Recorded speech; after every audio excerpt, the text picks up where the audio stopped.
I forgot. Here, this month's grocery money. What my husband slammed down was a single $50 bill. Only $50 a month for a family of 3. That's impossible. If you say it's not enough, then you should earn more. I could find no further foothold to argue with my husband, who looked at me with a chilly gaze.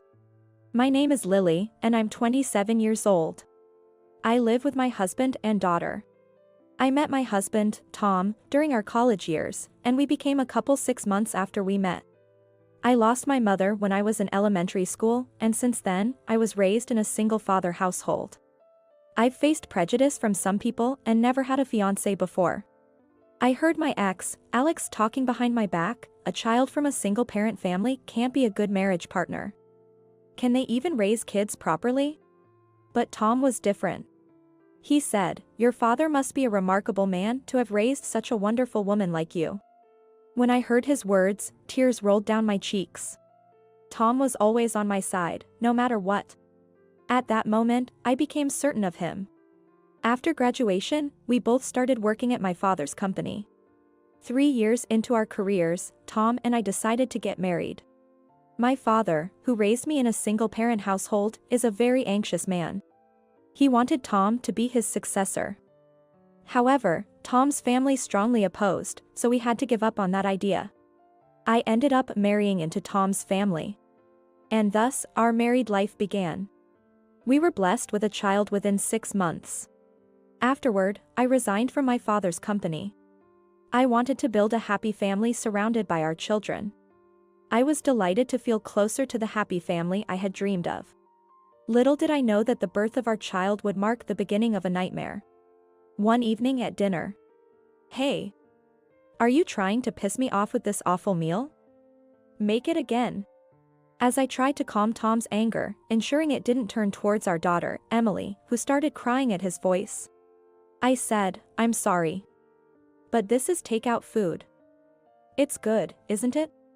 Don't talk back to me. And if that's takeout, you're just being lazy. Do your household and parenting duties properly. How can you, please stop taking it out on me? You can't even cook properly. You're such a useless wife." Tom spat out those words and locked himself in his room. Why has it come to this? The kind person he used to be was nowhere to be found. As if he had become a completely different person. Thinking back, Tom's behavior began to change gradually after our daughter was born. He would get irritated easily, belittle me by saying things like, "You can't earn money, you're useless." Or, "Can't you even do the housework properly as a stay-at-home mom?" This is why children from single-parent families. He would ignore or not listen when I asked about work, possibly due to exhaustion. After all, Tom wanted me to be a stay-at-home mom to support the family, which led me to quit my job at my father's company. Tom's occasional tyrannical behavior seemed as if he enjoyed having control over me. Despite my growing resentment towards him, knowing the hardships of a single parent, I couldn't bring myself to consider divorce for the sake of our daughter. It seemed Tom was doing well at his company. He would sometimes call my father, who was too busy with work, to seek advice. But in reality, I would often sigh when looking at the photo of my younger self with my mother in our room. I wish I could have discussed this with Mom. 3 years into this life, one day, I forgot. Here, this month's grocery money. Tom threw down a single $50 bill as he said that. Just $50 a month for a family of 3. That's impossible. What happened to the money? Being frugal and making do with what you have is what a stay-at-home mom should be doing. You're always home. So use that brain of yours to think of something. Don't be unreasonable. Let me manage the household expenses. I have my own social expenses, so no. It's $50 for just you and the child. It should be easy, right? That's just impossible. Saying that, my husband left the room. Your father is a remarkable man to have raised to such a wonderful woman like you. Where has the Tom of those days gone? Or is this the real him? I've thought about running away many times, but I couldn't do that, thinking of my daughter. The hardship of raising a child alone. Oh, if only my mom was still alive. I've contemplated divorce several times.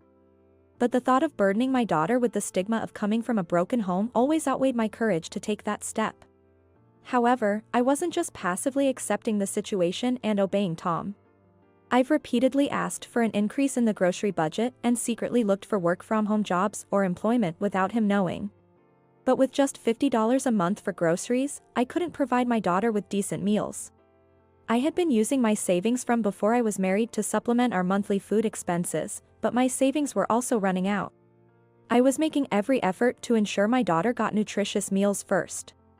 However, such an unsustainable lifestyle of extreme budgeting eventually took its toll on my health. If I collapse, who will take care of my daughter? Maybe I should ask Dad for help. And with that thought, I decided to call my father. But after talking to him, I must have felt relieved. I lay down on the sofa and fell into a deep sleep.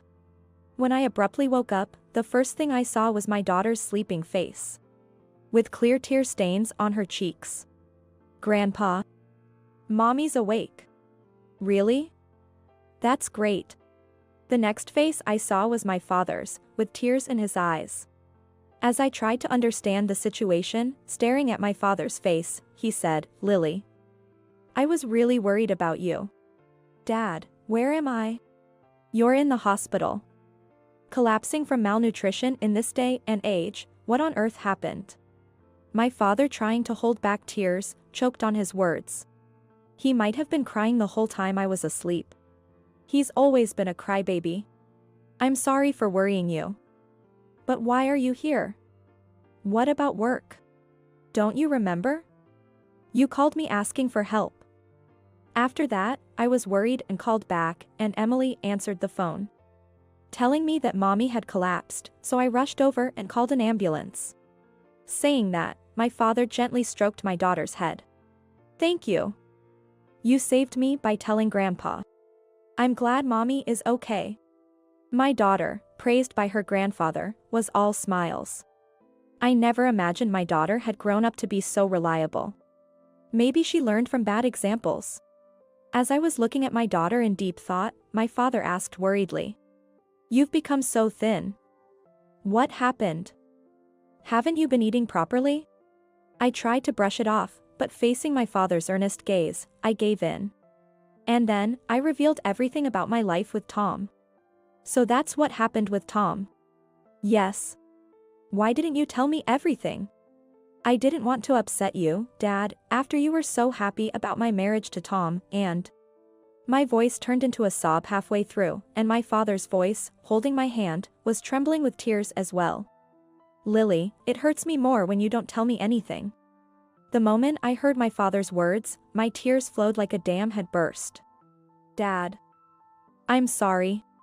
There's no need to apologize. I'm always on your side, no matter what, so you can talk to me about anything, okay?" "Yes, Dad. What have I been enduring all this time?" If I had consulted with Dad sooner, maybe my daughter and I wouldn't have had to suffer. I felt like I had lost sight of what was important, all in the effort not to worry my daughter and father. A home without smiles and filled with shouts couldn't possibly be a happy place for my daughter to grow up in. After seeing the change in my expression, my father said, "I'll make a phone call," and left the hospital room. After my father had returned and we had been talking for about an hour, Tom arrived at the hospital. "Hey. Don't call my workplace for such nonsense." Tom entered the room hastily, irritated, but upon seeing my father, he quickly changed his attitude. "Oh, hi." My father, on the other hand, remained calm in the face of Tom's usually unseen aggressive behavior. "This is a hospital. Don't raise your voice like that, it'll bother the other patients." "But, it's because Lily told the reception she was hospitalized due to malnutrition." "Oh, I was the one who made that call." "Is there a problem with that?" "What? You called?" Because of that, I was embarrassed in front of my colleagues, getting looked at with disdain. Give me a break. Embarrassment, huh? Compared to what you've been doing to my daughter, that's nothing, isn't it? Tom became even more agitated in the face of my father's unwavering calmness. "Lily, what the hell have you been blabbing about? This is a family matter. My father gently embraced my startled daughter, but Tom paid her no heed. It's as if he couldn't even see her. This time Tom turned on me, but strangely, I felt calm. Having my father and daughter by my side, I could face my husband with an unexpectedly firm stance. Now what? Are you going to lay a hand on me? Whoa, quite feisty today, aren't we? Getting all cheeky. As I was about to retort to my enraged husband, my father intervened and confronted Tom. Tom. Before you shout at my daughter, don't you have something you should say to me? What would that be? Tom asked, looking puzzled. Despite his anger, my father continued calmly. You're paid a decent salary. Yet, you don't feed my daughter. What's the reason for that? What have you been spending it on? Tom fell silent. However, what are you angry about? This is just discipline. There's no problem here. More importantly, when will the position of president be vacant?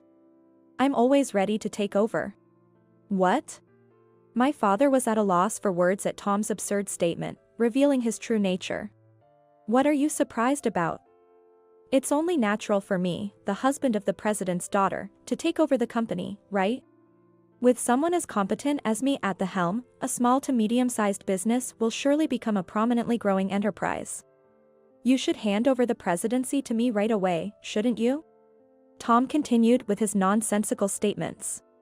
My father seemed too appalled to respond, so I stepped in. If someone like you became president, the company would go bankrupt in no time. What did you say?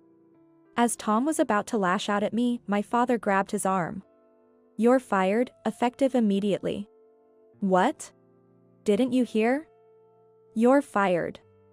Having an employee like you would ruin the company. And you want the presidency? You must be dreaming. For the first time, Tom was speechless and frozen, faced with my father's rage. Then, I delivered the final blow to Tom. Let's get a divorce. I can't stand to be with you anymore. It's bad for our daughter's upbringing. And I don't want to trouble my father any further. Tom, faced with the declaration of divorce, retorted, Hey. If I can't become president, there's no point in marrying a woman like you. Excuse me? The only attractive thing about you was the title of the president's daughter, right?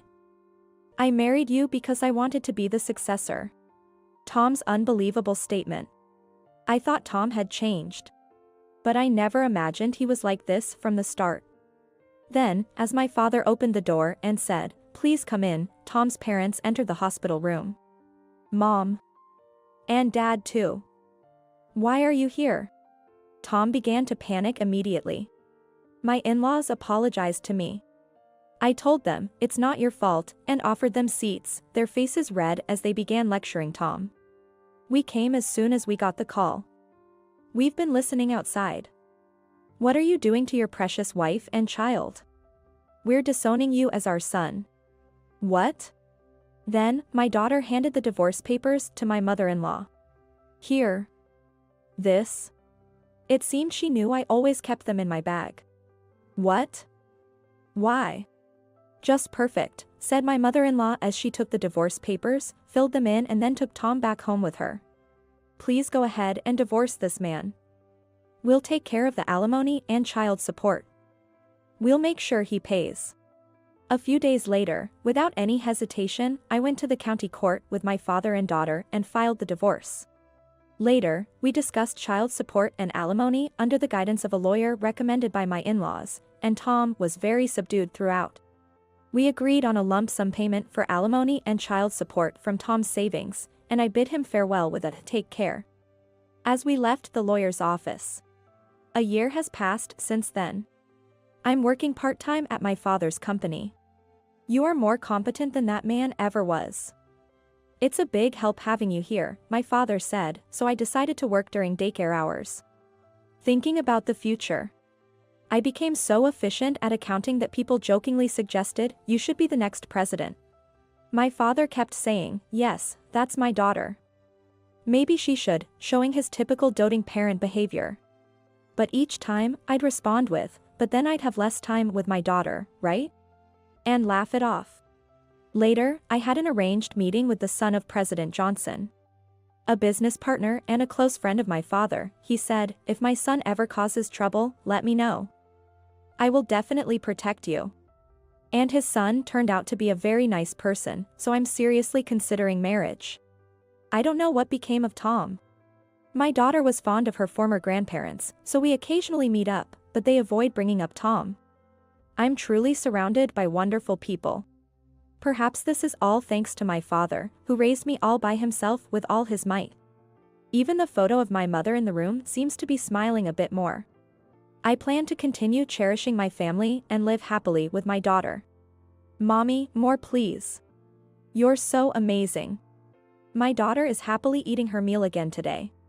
I will never let her experience hardships again. That, I vowed to myself.